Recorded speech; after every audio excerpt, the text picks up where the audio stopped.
Hey everyone, welcome to the Gaming X. Today we're going to be taking a look at Pinstripe on the Xbox One. Here you'll find yourself taking on the role of Teddy, an ex-minister, and you're forced to venture through the frozen afterlife in search of your daughter Bo and her sleazy and perverse kidnapper Mr. Pinstripe.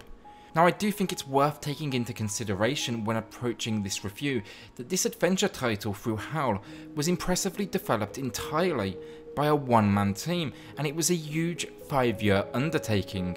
Now before we jump into our review today, if you enjoy this video, remember to give it a like below, leave us a comment with your thoughts, or even just hit subscribe.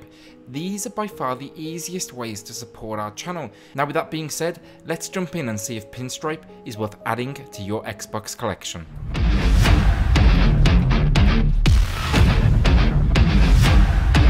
Graphics, and these will immediately grab everyone's attention.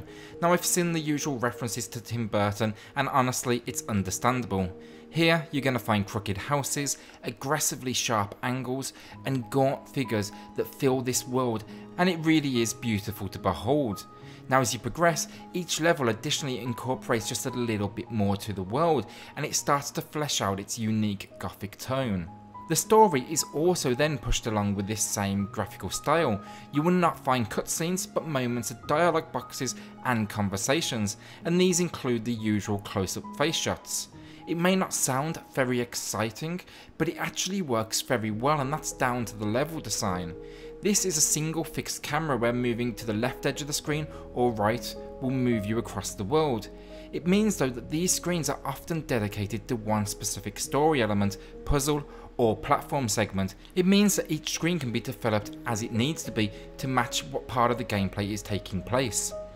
Then there's the colours, and while this may be a journey through hell, this does not stop them from littering the mainly black and white scenery with colourful moments. You'll get bright mushrooms, enemies, and some fantastic lighting effects for fire and darkness.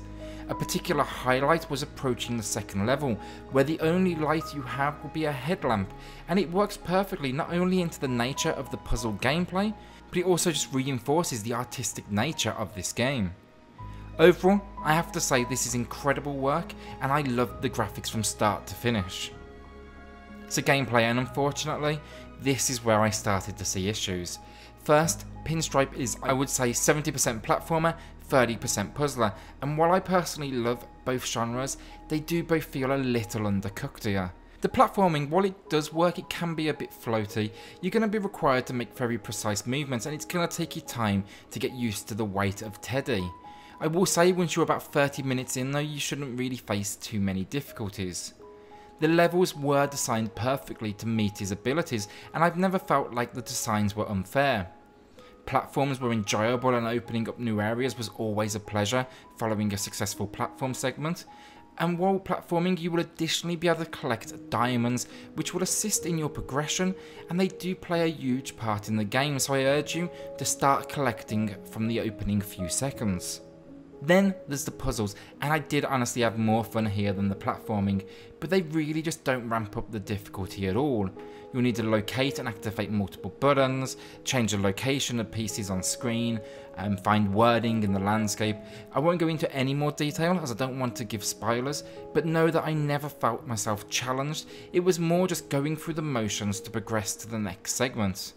Finally, it's the combat, and this is where I had the real issue. It's just dull. The control scheme is just not enjoyable at all. Right trigger to pull out your weapon, move a cursor to aim at a location, and right trigger to fire. It's neither intuitive or representative of how exciting combat should be. This goes for enemies also, where in true platforming fashion you must jump on them, but again the floaty character controls just make this feel slow, as you are required to hit them multiple times to destroy them. Now I'm all for challenging enemies and multiple hits, but the difficulty never ramps here, so there's very little reward. In true platformer style, I think Pinstripe would have benefited from single hit enemies to mask the slow floaty control scheme and to give you the feeling of constantly progressing. Then I just want to touch on a few more areas, and the first one, game length, and I will say this, it's an absolute short one. I personally took my time here. I wanted to take in those beautiful visuals, and while it was basically enjoyable storyline, but I still clocked in at under 3 hours. Now 3 hours for an indie title isn't so bad, and it's especially more understandable knowing this was a single man team, but unfortunately you're gonna see a lot of backtracking. On multiple occasions I found myself traversing to the very beginning of the game again to complete challenges or collect diamonds, and it's a cheap way of extending gameplay. This was especially true when segments are locked off behind collect X amount of diamonds, meaning you're going all the way back to the beginning to essentially start farming for what you need from screen to screen. Then I do want to commend replayability. They have made some endgame rewards for you here to return and give it another playthrough. For me, honestly, I won't be going back. The story really doesn't have enough detail to warrant a second playthrough, but know that it is there. Gameplay here has very much taken a backseat to visuals, audio and storytelling, and while I do see a lot of missed opportunities here, I still enjoyed my time in this world, and the gameplay did just enough to keep me moving forward. Now finally, we have the audio, and I've gotta say I really like this one. For the third time, I am going to point out this was a one-man development team, and this includes the music, and what a job Thomas Brush has done. Beautiful classical elements combined with small swells of electronic to create a breathtaking soundtrack. While the graphics may be beautiful to behold, it's the music that really sets the tone here, and it brings this world to life. It's just exceptional work. Voice work is additionally great, with every character receiving recorded dialogue. This is still missed by many development teams to this day, but not here. The language is well constructed, the acting is perfect to match the tonality of the game, and there's a great underlying, if dark, sense of humour that really engaged with me as a player.